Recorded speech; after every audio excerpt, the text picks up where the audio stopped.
Allez, on se retrouve pour la dernière partie de notre émission et nous a rejoint par téléphone notre invité de ce matin, Hazem Skandarani, commentateur sportif, pour nous parler de la Ligue des champions de la CAF. Bonjour. Bonjour. Alors effectivement, El Ahly hier s'est imposé donc face à son rival sud-africain, 2-0. Commentez-nous tout d'abord la performance du club Kairat. Bien sûr, hier, il a joué un match assez équilibré, avec un peu plus de défense au niveau du deuxième mi-temps. Mais on voit que le but, justement, du match était accompli. On voit que El Ahly il a voulu gagner hier avec un score le plus possible, justement 2 buts. Ça rassure un petit peu. Ça rassure pas à 100%. On peut pas dire que 2 buts à 0, c'est comme 3 ou 4, mais en même temps, 2 buts à 0, c'est pas comme 1 but à 0. Donc on voit que l'Ali, il a réussi à faire ce qu'il voulait, à gagner le match d'hier. Beaucoup de critiques étaient là concernant justement la performance au niveau de l'attaque surtout, que l'Ali n'a pas assez attaqué, surtout qu'il joue sur son terrain. Et là, donc, ça peut être mis en considération, mais il faut mettre en tête aussi que les absences chez l'Ali sont très importantes, surtout quand on parle justement du côté gauche. Ali Maaloul, il était capable justement de mettre justement le plus à sa place. Son absence a influencé depuis le début, le début de son absence. On voyait que justement l'absence d'Ali Maaloul a influencé justement l'attaque de l'Ali et a réduit justement l'efficacité de l'attaque de l'Ali. Mais on voit que le premier but, justement, de Tahar Mohamed Tahar était formidable. Il a tiré de l'extérieur de la boîte de préparation, après avoir reçu justement l'assist vraiment du meilleur joueur, l'homme du match. Hier, c'est Aliou Dieng qui a fait un match exceptionnel hier, justement, et on voit qu'il a tiré pour marquer un très très beau but. Bien sûr, c'était à la 23e minute, et à la fin, vers la fin, justement, on voit que Samark Morcel il a marqué un très beau but grâce à une erreur fatale de la part du gardien de but de l'équipe sud-africaine, et il a marqué un but magnifique. Et de cette façon-là, justement, Ali, il a réussi à accomplir sa mission et arriver au but de gagner le match d'hier. Et en attendant, justement, samedi prochain, le match de retour, je pense que Ali, il sera capable de faire quelque chose de bien là-bas à Pretoria. Oui. Monsieur Hazem, bonjour. Bonjour. Alors, si on parle également de ce résultat et des prochains matchs dans ce quart de finale de la Ligue des Champions, alors comment voyez-vous les chances du club Al Ahly au cours de cette compétition?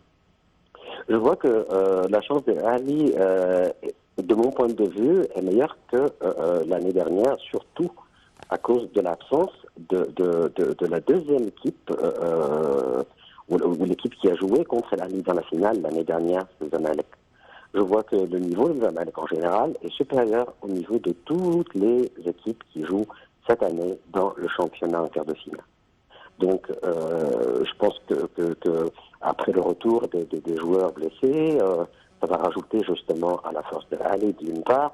D'une autre part, l'absence des Zamalek, ça privilège, ça donne justement plus de chances à l'Ali pour gagner la Coupe africaine cette année. Bien sûr, ce que je dis, c'est des calculs. C'est pas forcément ce qui va arriver sur le terrain. C'est ça ce que j'espère, justement. Voyez. Mais effectivement, il y a des aléas qui peuvent bouleverser tout. Quand on regarde hier, comme exemple, avant-hier aussi, l'influence de l'arbitrage, et justement, la Fédération africaine a reconnu les erreurs fatales de l'arbitrage. On voit bien qu'au moins il y a 2 pénaltys qui devaient être accordés par l'arbitre hier pour El Ahly, avec un carton rouge sûr pour le gardien sud-africain. Et là, l'arbitre n'a rien fait. Et on regarde l'arbitre du prochain match, On sait que l'arbitre de la Zambie n'est pas à la hauteur et on a vu comment il a fait des erreurs fatales, soit dans les matchs de Zamalek ou les matchs de l'Ali. Oui. Donc, il y a vraiment des questions, plein de points d'interrogation au niveau de l'arbitrage. Et on voit que cette saison aussi, le match, l'erreur fatale justement du penalty qui était accordé lors du match avec Vita Club, ici au Caire, justement une penalty qui n'existe pas. Et justement, est-ce qu'il y a eu des mesures qui ont été prises par rapport au niveau de l'arbitrage? Effectivement, la Fédération africaine a reconnu justement les erreurs de l'arbitrage et ils ont dit que à cause d'un problème de manque d'arbitres, ils étaient incapables justement pour le quart de finale de fournir les arbitres du VAR. Et ils vont reprendre justement l'arbitrage du VAR à partir du demi-finale. Mais est-ce que c'est rassurant ou pas? Là, beaucoup de points d'interrogation, justement. Donc, on espère que ça va bien se passer et que l'arbitrage ne va pas influencer, justement, les résultats des matchs de retour, comme c'était le cas pour le match de l'aller. Et on n'oublie pas, Goudat, que l'arbitre a supprimé un but correct lors de son match, son dernier match, sans raison valable. Justement contre l'Anglais. Donc là, il y a des erreurs fatales au niveau de l'arbitrage. On espère que ça ne va pas changer les résultats, justement, ou les scores des matchs du retour. Ce qui est étrange, c'est qu'on a un tel niveau d'arbitrage dans une compétition aussi importante pour le continent africain, et sachant également que les événements footballistiques ne sont pas aussi nombreux que durant les dernières précédentes, étant donné qu'il y a une pandémie. Donc on se demande pourquoi il y a un tel niveau et un tel laisser-aller dans ce domaine-là. Tout à fait, justement. Là, c'est une faille au niveau du travail de la Fédération africaine. Justement, comment il y a 52 pays, 54 pays en Afrique, ils n'arrivent pas justement à présenter un nombre suffisant pour les quelques matchs qui restent dans le championnat. Donc là, des points d'interrogation importants au niveau de la difficulté que la CAF confronte justement pour fournir assez d'arbitres compétents. Et on s'approche en 2022 de la Coupe du Monde. Oui. Alors là, des points d'interrogation justement, est-ce que l'Afrique ne va pas participer dans la Coupe du Monde à cause de ces prétextes justement inacceptables de mon point de vue? Il fallait qu'il y ait justement une bonne formation au niveau des arbitres. Il y a un événement extraordinaire qui n'arrive qu'une fois tous les 4 ans. Alors où est l'arbitrage africain? Là, c'est une question, justement, on attend sa réponse de la part, justement, de la CAF. On espère que, justement, la CAF va prendre des mesures sérieuses et que le temps qui reste, justement, pour pouvoir fournir des arbitres compétents, justement, pour la Coupe du Monde, ça, c'est une faille importante, un problème grave au niveau de la prestation fournie par la CAF. Oui. Monsieur Hazem également, si on parle de la performance du gardien de but de l'Ahli, Mohamed Chenaoui, alors comment voyez-vous sa performance actuellement? Ça avance d'une façon, il est du retour. Je vois que vraiment, Mohamed Chenaoui, il est du retour, justement, après la performance en dessous de la moyenne, par rapport à son niveau à lui. Quand on voit qu'il est un des rares gardiens de but qui a réussi à gagner l'homme du match dans un match de la Coupe du Monde, oui, quand on a confronté l'Uruguay. Donc, beaucoup de critiques, beaucoup d'erreurs, soit dans le match de Smoura ou les autres matchs Mahalla, ainsi de suite. Il a fait des erreurs vraiment qui ne devaient pas être commises par tel grand gardien de but, et tel grand joueur, et tel grand leader pour un club aussi grand que l'Ahli. Donc, on voit que hier, il a sauvé vraiment 3 buts sur minimum. Donc, il est de retour vraiment et on espère qu'il va garder justement son niveau élevé, justement, et qu'il va rester justement Mohamed Chenaoui qu'on connaît et on trouve qu'il est un des meilleurs de l'Afrique, s'il n'est pas le meilleur vraiment. Donc, on attend beaucoup de Mohamed El-Shenaoui. Justement, on voit que la façon de jouer de l'Ali hier a donné justement à El-Shenaoui la chance pour montrer ses talents, sa capacité. Et on voit que vraiment, il était là comme un lion dans comme le gardien de l'équipe de l'Ali. Et on espère qu'il va continuer et que l'absence de concentration de El-Shenaoui dans les matchs avant le match d'hier ne vont plus arriver.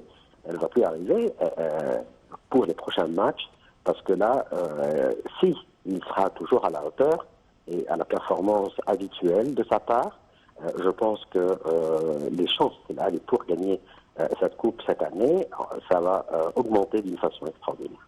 Justement, comment voyez-vous la finale de cette année?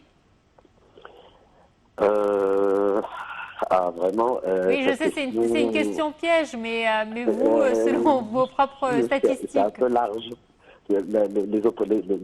Justement, les possibilités sont très larges pour l'instant.